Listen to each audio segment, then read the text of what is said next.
Hai, selamat datang kembali di Nonton Lagi Channel. Bagaimana nih kabar kalian? Semoga baik-baik saja ya. Jika di episode sebelumnya kita sempat membahas beragam bukti bahwa serial SpongeBob sebenarnya adalah sebuah reality show, kali ini kita akan membahas siapa mastermind atau orang yang berada di balik semua ini.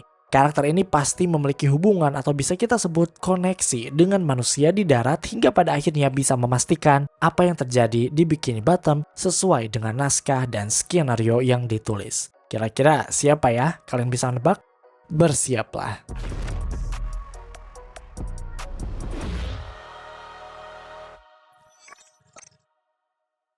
Oke, buat kalian yang baru gabung, kita jelasin sedikit apa itu teori televisi. Secara garis besar, teori ini membahas tentang bagaimana kehidupan di Bikini Bottom sebenarnya sudah ada yang mengatur. Bikini Bottom sebenarnya hanyalah panggung reality show untuk mencari keuntungan.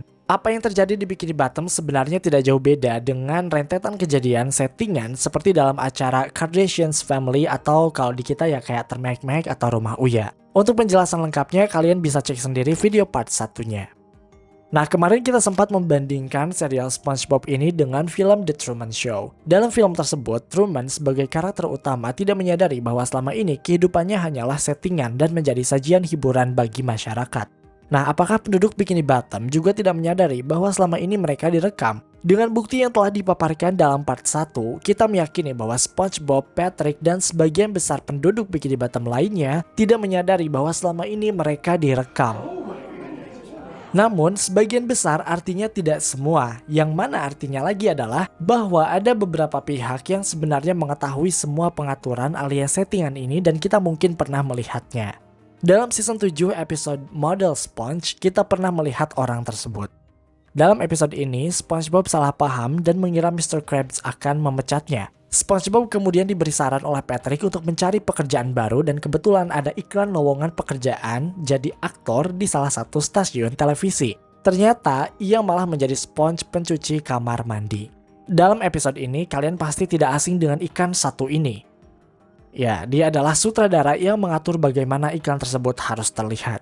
Alex Bell meyakini bahwa ikan ini sebenarnya tahu bahwa apa yang terjadi di Bikini Bottom sebenarnya direkam dan bahkan mungkin dialah yang bekerja sama dengan pihak-pihak yang ada di daratan. What?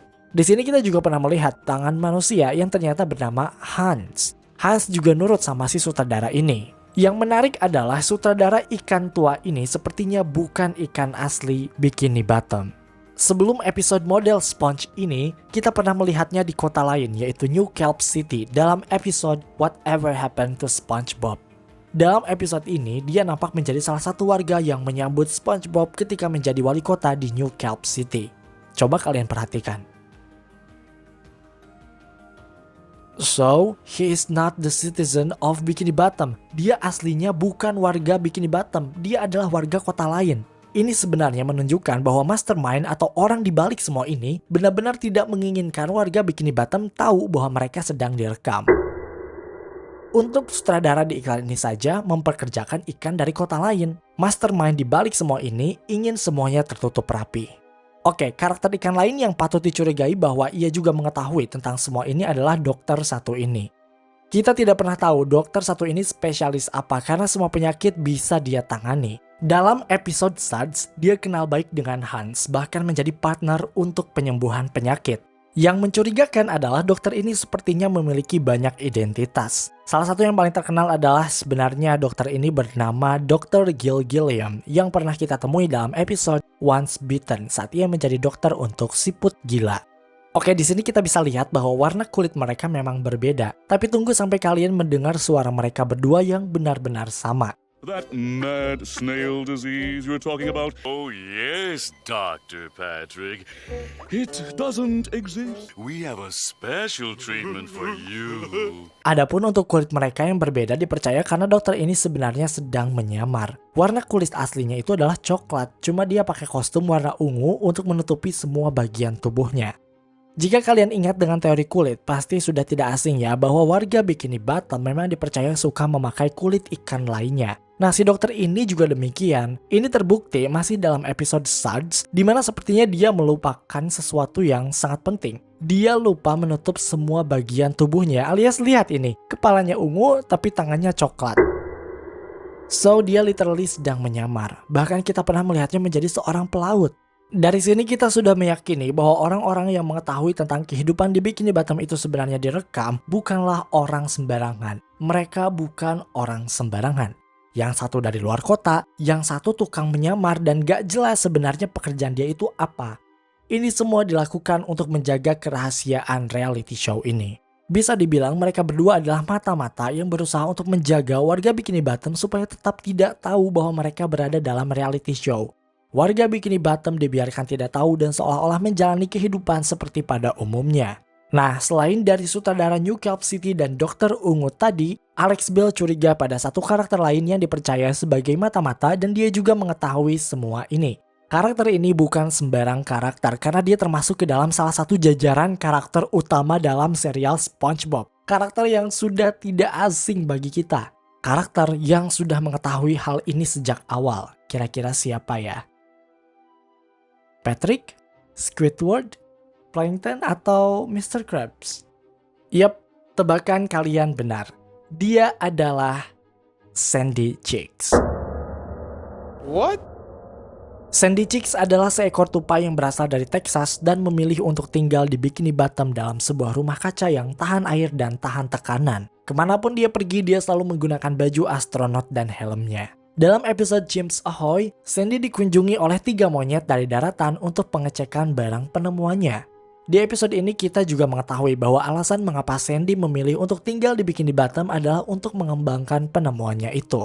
Namun, sepertinya itu hanyalah sebuah kebohongan. Maksudnya, kenapa harus di Bikini Bottom? Kenapa nggak di daratan aja yang literally dia bisa bekerja sama dengan makhluk lain untuk mengembangkan penemuannya itu? But somehow, Sandy choose Bikini Bottom. Sandy memilih Bikini Bottom. Jika kita kaitkan dengan penjelasan tadi, sepertinya Sandy bukan hanya ingin menciptakan teknologi baru, tapi ia juga menjadi mata-mata supaya warga Bikini Bottom tetap berada dalam jalur, tetap berada dalam naskah yang telah ditulis oleh penulis skenario. Jika kalian pikir-pikir, Sandy ini selalu hadir ketika SpongeBob, Patrick, dan warga Bikini Bottom lainnya terkena masalah. Dia menggunakan teknologi ciptaannya untuk menyelamatkan karakter yang dia tolong supaya mereka bisa selamat dan terus menjalani kehidupan sesuai skenario.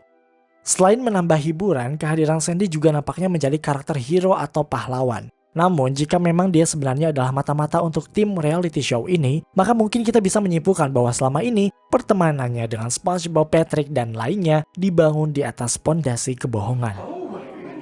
Dia ingin berteman ya karena ada maksud dan agenda tertentu. Terdengar menyedihkan, bukan? Ada satu bukti yang tidak bisa terelakkan dan ini sangat kuat dan mungkin kalian juga pernah tahu akan hal ini. Dalam season 10 episode 11 berjudul Feral Friends, semuanya menjawab tentang Sandy. Episode tersebut menceritakan tentang hadirnya bulan hijau dan siapapun yang terkena sinarnya akan berubah menjadi hewan buas, makhluk laut yang belum berevolusi. Namun anehnya, Sandy walaupun terkena sinarnya, dia tidak berubah menjadi hewan buas. Dia tetap menjadi tupai pintar dari Texas. Namun melihat semua temannya berubah menjadi primitif, Sandy akhirnya meminta bantuan. Dan coba kalian tebak kepada siapa dia meminta bantuan. Sandy meminta bantuan pada manusia dan dia bukan manusia sembarangan. Dia adalah si narator. Narrator speaking. Narator yang selama ini membuka atau menjelaskan beragam tempat atau topik yang akan menjadi highlight utama dalam episode SpongeBob. Narator yang sempat tertabrak oleh SpongeBob dan Mrs. Puff dengan santainya menyebut dia sebagai pedestrian atau pejalan kaki biasa. Oh god, kita berharap kalian bisa merasakan sensasi merinding yang kita rasakan juga. Jadi selama ini mastermind-nya adalah si narator itu sendiri dan dibantu oleh Sandy.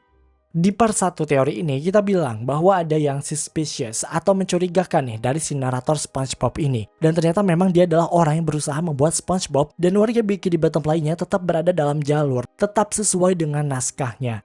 Dalam scene yang sama ada satu dialog yang memperkuat teori ini di mana ternyata bulan hijau yang muncul dalam episode Feral Friends ini juga ternyata telah diatur. Narator ini berkata bahwa dirinya telah memerhatikan bulan tersebut untuk beberapa waktu dan memang sudah saatnya untuk keluar. Di sini Sandy menjadi pahlawan lagi supaya SpongeBob dan warga Bikini Bottom lainnya bisa kembali menjadi sosok ikan yang telah berevolusi menjadi warga Bikini Bottom pada umumnya.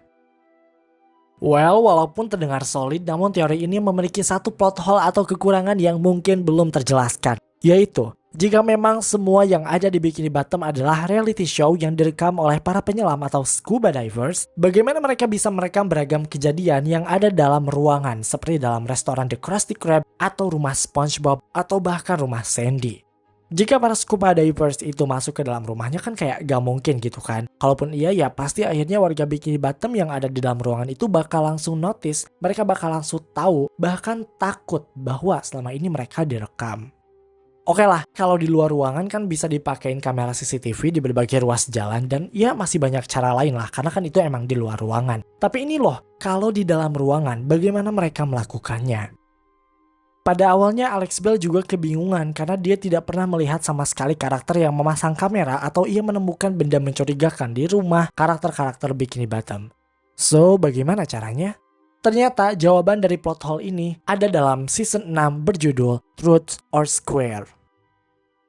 Secara garis besar, episode ini menceritakan tentang perayaan 10 tahun Krusty Krab dan mereka mengadakan semacam pesta besar-besaran di sana. Saat perayaan itu, SpongeBob, Patrick, Squidward, dan Mr. Krabs malah terjebak di ventilasi dan mereka tersesat di sana. Sekilas tidak ada yang aneh dari episode ini hingga kita melihat scene ini.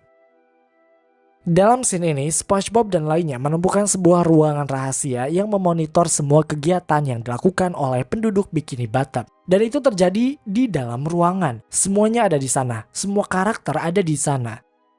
Kita bisa lihat Sandy yang lagi gosok gigi, Gary yang main di rumah SpongeBob, dan masih banyak karakter lain. Ini artinya ada seseorang yang menaruh kamera di setiap rumah orang-orang Bikini Bottom. Dan siapa yang bertanggung jawab akan hal ini? Ya, dia adalah orang yang sama yang merasa ketakutan saat ruangan ini terbongkar. Dia adalah Mr. Krabs. What?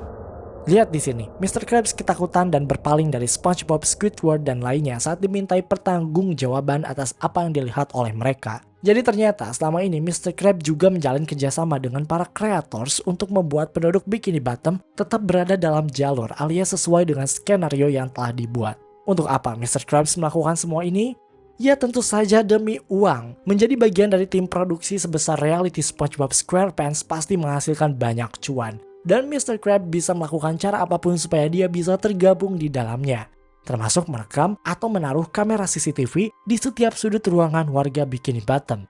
Dalam scene ini, setelah SpongeBob dan lainnya menyadari bahwa selama ini mereka dibuntuti, mereka juga mengetahui bahwa pas di dalam ventilasi itu juga mereka diikuti oleh kameramen dan sound boomer.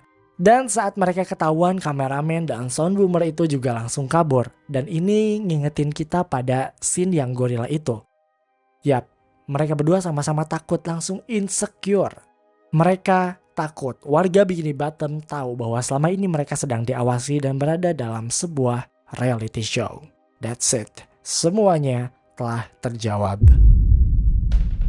Oke guys, itu dia teori film lainnya episode SpongeBob Television Theory. Semoga terhibur ya. Terima kasih untuk Alex Bell, kalian harus subscribe channel dia juga dan dia mengupload satu film yang menarik banget, kalian harus tonton di channel YouTube-nya.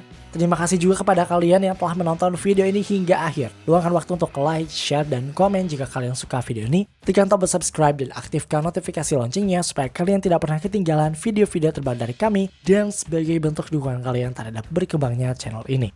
Mari terhubung lebih dekat dengan cara follow kami di Instagram dan TikTok di @nontonlagi.channel untuk mendapatkan info dan rekomendasi film terbaik. Dan jangan lupa Creepy Crime Case kini hadir di Spotify. Sampai jumpa di episode Nonton Lagi channel berikutnya.